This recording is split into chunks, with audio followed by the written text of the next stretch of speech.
In today's video, I'm going to teach you how to use ClickUp Board View. Board View is a simple and visual way to manage your tasks, especially if you like seeing work organized in columns. It's great for tracking progress at a glance and moving tasks through different stages of your workflow.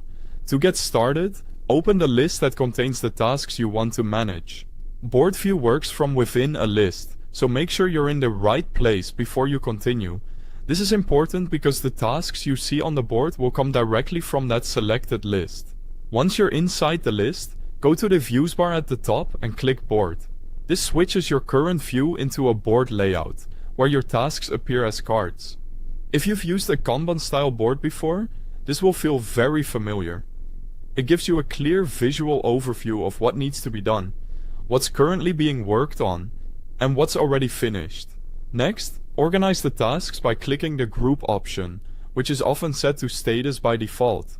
Grouping by status is one of the most common ways to use Board View, because it places tasks into columns like To Do, In Progress, and Complete.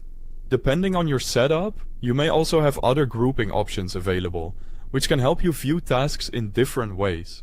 To update a task, simply drag its card from one column to another. For example, if a task moves from To Do into In Progress, dragging the card will update its status to match the new column. This makes it very fast to keep your workflow current without opening each task individually. If you need to create something new, click Add Task in the appropriate column. Enter the task name, then save it. Adding the task directly inside the column helps place it in the correct status right away, which can save time and keep your board organized from the start. You can also control what appears on the board by using Filter or Sort at the top. Filtering is useful when you only want to see certain tasks, while sorting helps arrange the cards in a way that makes more sense for your workflow.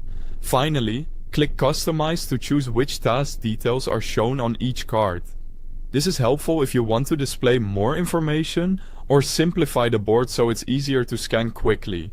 That's how to use ClickUp Board View. Thanks for watching.